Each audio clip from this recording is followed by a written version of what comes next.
नमस्कार। हनुमानगढ़ राजस्थान से मैं आनंद जैन आप सभी का श्रीदेवी क्लासेज यूट्यूब चैनल पर इलेक्ट्रिकल इंजीनियरिंग की इस लर्निंग क्लास में जुड़ने पर स्वागत करता हूं। आज हम चुंबकत्व अध्याय में मैग्नेटिज्म चैप्टर में 3 मूलभूत चुंबकीय राशियां, चुंबकीय क्षेत्र में फ्लक्स, चुंबकीय फ्लक्स घनत्व या चुंबकीय प्रेरण और चुंबकीय क्षेत्र की तीव्रता के बारे में शुरुआती जानकारी प्राप्त करेंगे। इनमें आपसी अंतः संबंध क्या है, इन्हें जानेंगे। किस तरह से चुंबकीय प्रेरण चुंबकीय फ्लक्स के साथ संबंध रखता है और चुंबकीय प्रेरण और चुंबकीय क्षेत्र तीव्रता में क्या संबंध है। साथ ही साथ हम माध्यम की चुंबकीय पारगम्यता को भी जानेंगे। शुरू करते हैं। किसी व्योम स्थिति में चुंबकीय क्षेत्र को समझते हैं। चुंबकीय क्षेत्र को उत्पन्न करने वाले स्थायी चुंबक जो परमानेंट मैग्नेट होते हैं वो स्टील में लोहे के साथ कार्बन की थोड़ी सापेक्षता अधिक मात्रा के साथ बनाए जाते हैं। लोहे में निकल के साथ बनने वाली मिश्र धातु या निकल और कोबाल्ट के साथ बनने वाली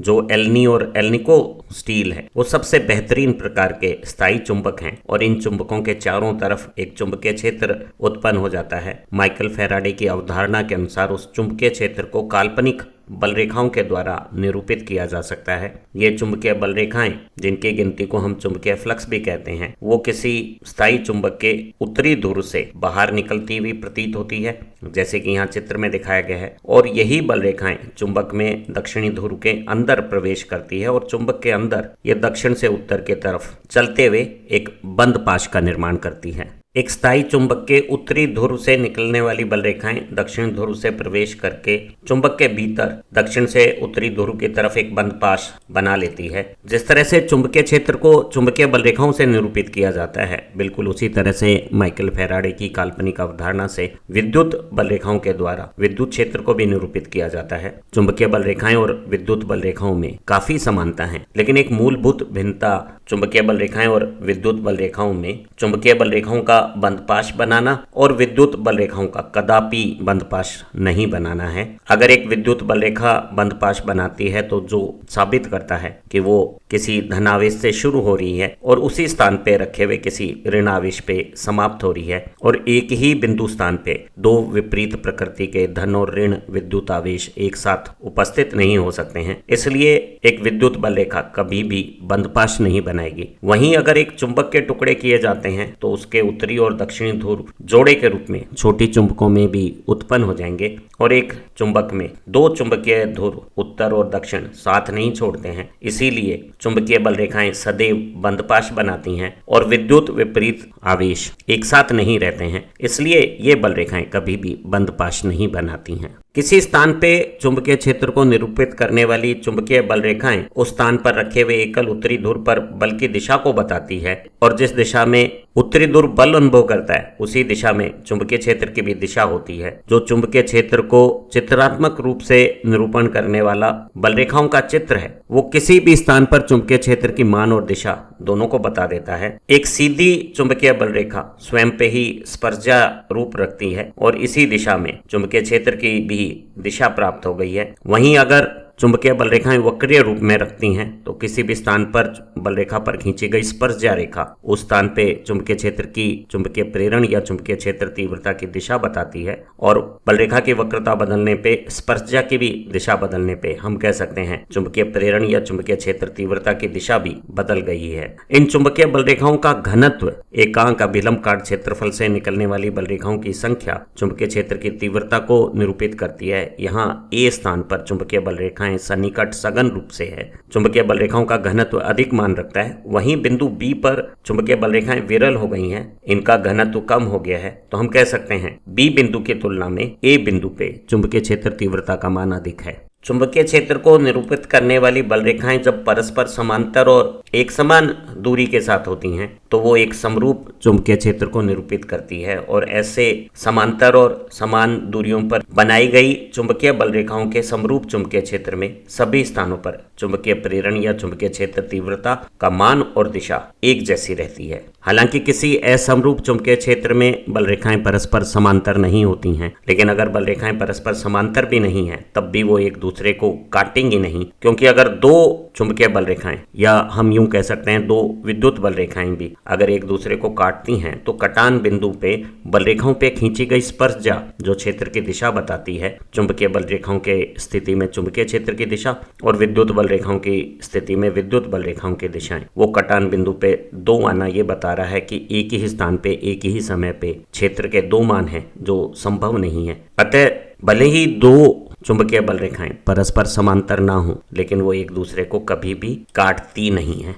किसी भी स्थान पर चुंबकीय क्षेत्र को माइकल फैराडे की काल्पनिक बल रेखाओं की अवधारणा से समझाया जाता है, जो बंद पाश बनाती हुई एक स्थायी चुंबक के लिए चित्रानुसार हो सकती हैं। वस्तुतः ये बल रेखाएं चुंबकीय क्षेत्र में रखे गए एकांक उत्तरी ध्रुव पर बल की दिशाओं को दर्शाती है। अलग अलग स्थानों पर बल की दिशाएं ही बल रेखा की दिशा बन जाती हैं। इन काल्पनिक चुंबकीय बल रेखाओं को गिना जाता है और इनकी गिनती काउंटिंग को संख्यात्मक रूप से चुंबकीय फ्लक्स कहते हैं। हालांकि चुंबकीय बल रेखाएं एक काल्पनिक अवधारणा है और भौतिक रूप से इनका अस्तित्व साबित नहीं है, लेकिन अध्ययन की सुविधा के लिए इन काल्पनिक बल रेखाओं को गिनकर चुंबकीय फ्लक्स की कंसेप्ट का इस्तेमाल चुंबकीय क्षेत्र को समझने में काफी किया जाता है। किसी भी पृष्ठ क्षेत्रफल को पार करके निकलने वाली चुंबकीय बल रेखाओं की गिनती चुंबकीय फ्लक्स की कुल मात्रा को हम वेबर इकाई में नापते हैं और इस चुंबकीय फ्लक्स को हम ग्रीक भाषा के अक्षर फाई से डिनोट करते हैं। तो चुंबकीय बल रेखाएं अगर गिन ली जावे तो उनकी कुल गणना चुंबकीय फ्लक्स को निरूपित करती है। चुंबकीय फ्लक्स को वेबर इकाई में पढ़ा जाता है और इसे ग्रीक अक्षर फाई से निरूपित किया जाता है। चुंबकीय क्षेत्रों के अध्ययन में सबसे महत्वपूर्ण चुंबकीय राशि चुंबकीय फ्लक्स घनत्व है। चुंबकीय फ्लक्स घनत्व या चुंबकीय प्रेरण, जिसे कैपिटल बी से हम निरूपित करते हैं, इसका संबंध चुंबकीय फ्लक्स से है। अगर किसी स्थान पर समरूप चुंबकीय क्षेत्र है तो उस चुंबकीय क्षेत्र का चुंबकीय फ्लक्स घनत्व या चुंबकीय प्रेरण बी की गणना आसानी से की जा सकती है। इस समरूप चुंबकीय क्षेत्र के अभिलंब अगर हम कोई पृष्ठ क्षेत्रफल रख लेते हैं जिसका कुल क्षेत्रफल a मीटर स्क्वायर है, तो इस संपूर्ण क्षेत्रफल से निकलने वाली चुंबकीय बल रेखाओं की गिनती, जिसे कुल फ्लक्स कहा जा सकता है, उस अगर फ्लक्स का मान हमें ज्ञात हो तो एक समरूप चुंबकीय क्षेत्र के अभिलंब सतह क्षेत्र a पर निकलने वाला कुल फ्लक्स फाई और क्षेत्रफल a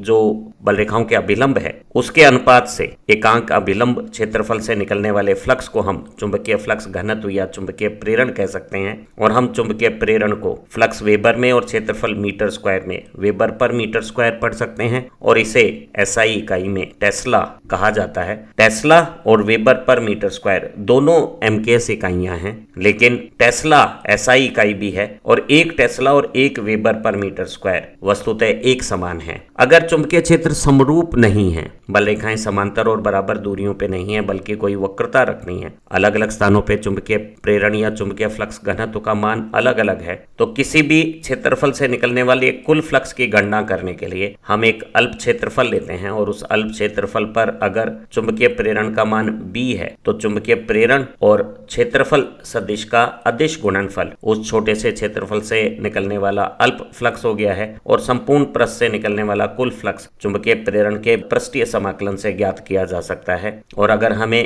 किसी अल्प क्षेत्रफल से निकलने वाला अल्प फ्लक्स मात्रा मालूम है तो उस अल्प फ्लक्स और अल्प अभिलंब क्षेत्रफल के अनुपात के रूप में उस स्थान पर चुंबकीय प्रेरण का मान अवकलन सूत्र से ज्ञात किया जा सकता है। तो जब हमारा चुंबकीय प्रेरण असमरूप होता है, अलग अलग स्थानों पर उसके मान और दिशाएं अलग अलग होती हैं, तो चुंबकीय प्रेरण का मान ज्ञात करने के लिए फ्लक्स और क्षेत्रफल का अवकलन सूत्र इस्तेमाल किया जाता है। और एक असमरूप चुंबकीय प्रेरण में किसी क्षेत्रफल से निकलने वाला कुल फ्लक्स ज्ञात करने के लिए चुंबकीय प्रेरण का पृष्ठ समाकलन किया जाता है। चुंबकीय फ्लक्स घनत्व या चुंबकीय प्रेरण एक सदिश राशि है, अर्थात इस राशि के निरूपण में परिमाण और दिशा दोनों की आवश्यकता है। और अगर हमें बल रेखाओं का चित्रात्मक निरूपण उपलब्ध है तो बल रेखाओं पर खींची गई स्पर्शजयी तीर की दिशा उस स्थान पर चुंबकीय फ्लक्स घनत्व की सदिश दिशा को बताएगी और इन्हीं बल रेखाओं का घनत्व जो a पर अधिक है b स्थान पर कम है, वो एकांक अभिलंब क्षेत्रफल से निकलने वाली फ्लक्स की गणना करके चुंबकीय फ्लक्स घनत्व या चुंबकीय प्रेरण के मान को भी निकाल देगा।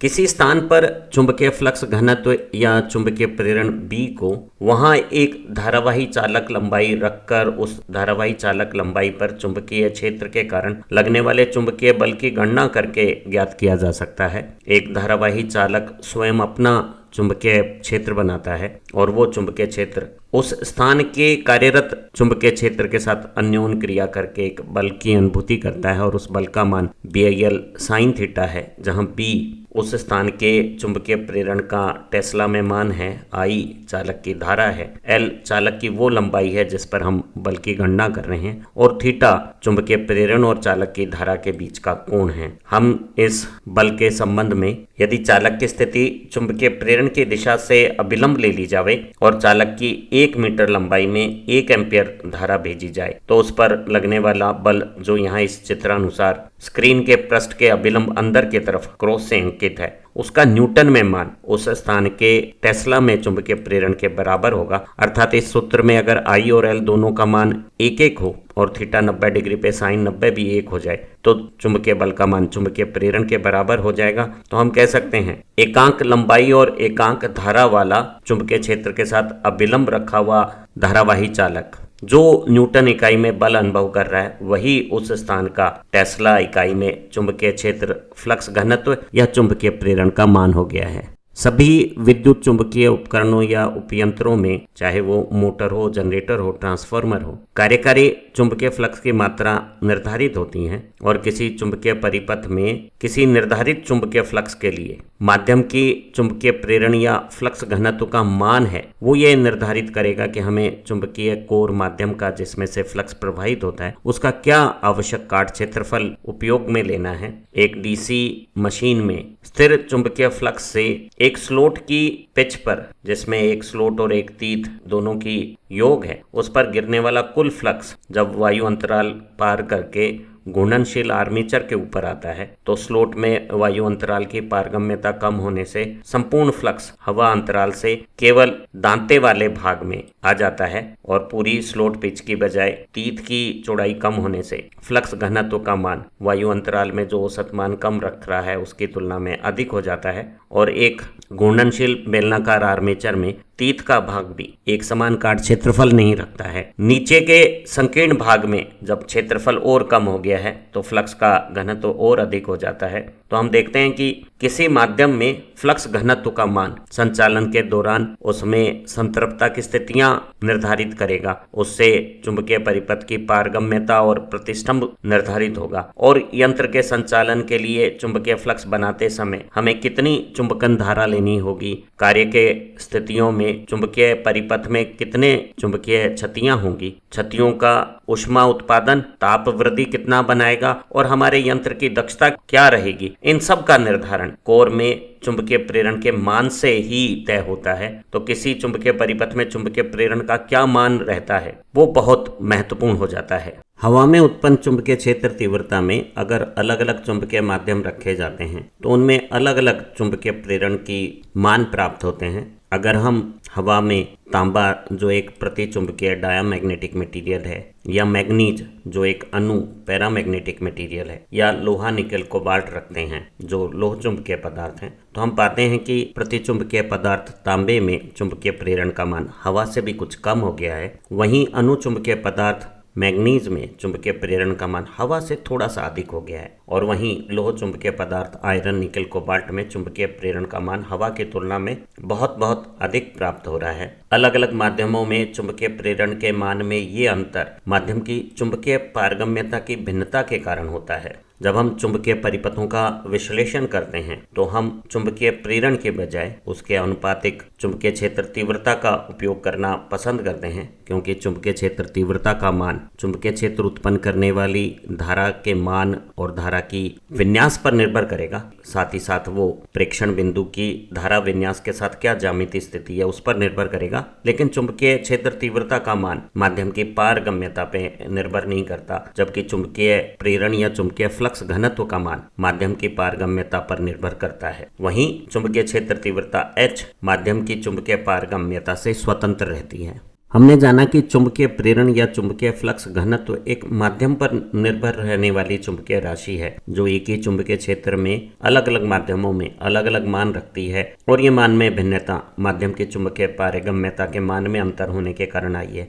वहीं चुंबकीय क्षेत्र की तीव्रता जिसे हम कैपिटल H से निरूपित करते हैं वो चुंबकीय फ्लक्स घनत्व या चुंबकीय प्रेरण के समानुपाती राशि है, लेकिन ये राशि माध्यम की पारगम्यता से स्वतंत्र हैं, इसलिए अध्ययन की सुविधा में जब चुंबकीय परिपथ में माध्यम बदलते हैं, चुंबकीय प्रेरण की बजाय चुंबकीय क्षेत्र की तीव्रता ज्यादा बेहतर चुंबकीय राशि हो सकती है। हम चुंबकीय क्षेत्र की तीव्रता को चुंबकीय क्षेत्र में रखे हुए एकांक उत्तरी ध्रुव पर लगने वाले बल से निरूपित करते हैं और बल का अधिक मान अधिक चुंबकीय क्षेत्र तीव्रता को इंगित करता है और एकांक उत्तरी ध्रुव पर लगने वाले बल को अगर हम देखें तो बल न्यूटन में और ध्रुव प्रबलता अगर वेबर में पढ़ी जाए तो चुंबकीय क्षेत्र तीव्रता की इकाई न्यूटन पर वेबर हो जाएगी। हम प्रचलित रूप से चुंबकीय क्षेत्र तीव्रता को न्यूटन पर वेबर के बजाय एम्पियर प्रति मीटर में पढ़ना पसंद करते हैं और इसे अंग्रेजी अक्षर कैपिटल एच से निरूपित करते हैं। एक सहज सरल बात है कि चुंबकीय क्षेत्र को निरूपित करने वाली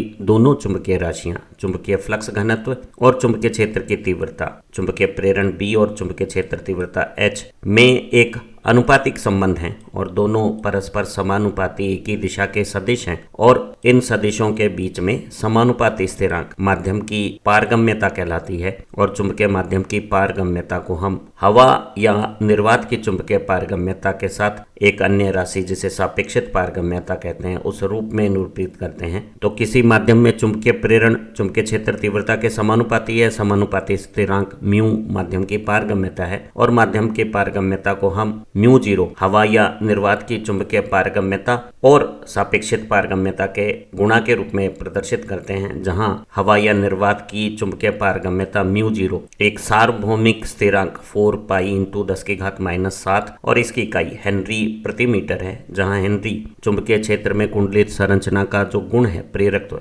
उसको मापने की इकाई है। तो एकांक लंबाई के चुंबकीय प्रेरण को हेनरी प्रति मीटर को हम चुंबकीय पारगम्यता की इकाई के रूप में समझते हैं और किसी माध्यम की पारगम्यता हवा की पारगम्यता के साथ एक राशि म्यू आर के गुणा से प्राप्त होती है, जहां ये म्यू आर हवा के सापेक्ष म्यू जीरो के सापेक्ष माध्यम की सापेक्षित पारगम्यता है और सापेक्षित पारगम्यता को हम माध्यम की निरपेक्ष पारगम्यता और हवा की पारगम्यता के अनुपात के रूप में प्रदर्शित करते हैं और ये अनुपात एक विमाहीन संख्या मात्र है। अणु और प्रति चुंबकीय पदार्थों के लिए म्यू आर का मान 1 के सन्निकट है। प्रति चुंबकीय पदार्थों में ये 1 से थोड़ा कम और अणु चुंबकीय पदार्थों में ये 1 से थोड़ा सा अधिक है। वहीं लो चुंबकीय पदार्थ में लोहा, निकेल और कोबाल्ट से बनने वाली मिश्र धातुओं में अर्थात ऐसी धातु या मिश्र धातुओं में जिनमें लोहा, निकेल या कोबाल्ट का प्रयोग किया जाता है, उनके लिए सापेक्षित पारगम्यता का मान कुछ सैकड़ों से कुछ हजार तक 200 से 20,000 तक हो सकता है। अगर हम हवा और लो चुंबकीय पदार्थ में चुंबकीय प्रेरण और चुंबकीय क्षेत्र तीव्रता के आपसी संबंधों का अध्ययन करें तो हम पाते हैं कि हवा की जो पारगम्यता है वो स्थिर रहती है और चुंबकीय क्षेत्र की तीव्रता को बढ़ाने पर हवा माध्यम में चुंबकीय प्रेरण का मान चुंबकीय क्षेत्र तीव्रता के समानुपाती रूप से बढ़ता है, जिसे एक मूल बिंदु से निकलने वाली सरल रेखा के द्वारा निरूपित किया जा सकता है। वहीं लोह चुंबकीय पदार्थ में चुंबकीय प्रेरण और चुंबकीय क्षेत्र तीव्रता के बीच में चुंबकन लेखा चित्र BH लेखा चित्र वक्रीय रूप रखता है, जो ये प्रदर्शित करता है कि लोह चुंबकीय पदार्थ में पदार्थ की निरपेक्ष चुंबकीय पारगम्यता या सापेक्षित पारगम्यता का मान स्थिर नहीं रहता है। जब हम अल्प मान के साथ चुंबकीय क्षेत्र तीव्रता के मान में वृद्धि करते हैं तो शुरू में रेखीय प्रवृत्ति की स्थितियों में सापेक्षित चुंबकीय पारगम्यता का स्थिर और उच्च मान होने के कारण H का मान बढ़ाने पर चुंबकीय प्रेरण का मान एक समान और तेज दर से बढ़ता है और जब सरल रेखीय भाग पूरा हो जाता है, लोह चुंबकीय पदार्थ में हल्की संतृप्तता की शुरुआत हो जाती है, तो चुंबकीय पारगम्यता का मान कम होने से चुंबकीय क्षेत्र तीव्रता में वृद्धि करने पर भी सापेक्षता अनुपातिक चुंबकीय प्रेरण में वृद्धि कम होती है, जैसा कि चुंबकीय प्रेरण और चुंबकीय क्षेत्र के बीच में बनाए गए इस भूरे रंग के लोहे के चुंबकन वक्र से प्रदर्शित है। हम अपनी अगली लर्निंग वीडियो में लोह चुंबकीय पदार्थों में चुंबकन वक्र को बहुत विस्तार से अध्ययन करने वाले हैं और ये अध्ययन हमारी व्यवहारिक उपयोगिता में भी बहुत महत्वपूर्ण है। उम्मीद है इस छोटी ज्ञानवर्धक और बहुत खूबसूरत लर्निंग वीडियो की मदद से चुंबकीय क्षेत्र के बारे में आपकी समझ बेहतर बनी होगी और आप चुंबकीय क्षेत्र फ्लक्स, चुंबकीय फ्लक्स घनत्व या चुंबकीय प्रेरण और चुंबकीय क्षेत्र तीव्रता को अच्छी तरह से समझ गए हैं। फ्लक्स और चुंबकीय प्रेरण के बीच में संबंध और चुंबकीय प्रेरण और चुंबकीय क्षेत्र तीव्रता के बीच के संबंधों को भी आपने जाना। आप माध्यम की पारगम्यता के बारे में भी कुछ समझ बना पाए होंगे। हमारी इसी श्रृंखला की दूसरी लर्निंग वीडियो आपकी विषय समझ को और बेहतर बनाएगी। हमारी दूसरी प्लेलिस्ट की वीडियो भी आपकी इलेक्ट्रिकल इंजीनियरिंग समझ और प्रैक्टिस को बेहतर कर सकती हैं। अगर आपको ये लर्निंग वीडियो पसंद आती हैं तो इन्हें अपने दोस्तों के साथ भी साझा करें, क्योंकि ज्ञान बांटने से बढ़ता है। आप अच्छा पढ़ें, तरक्की करें। Have nice time. Thank you very much.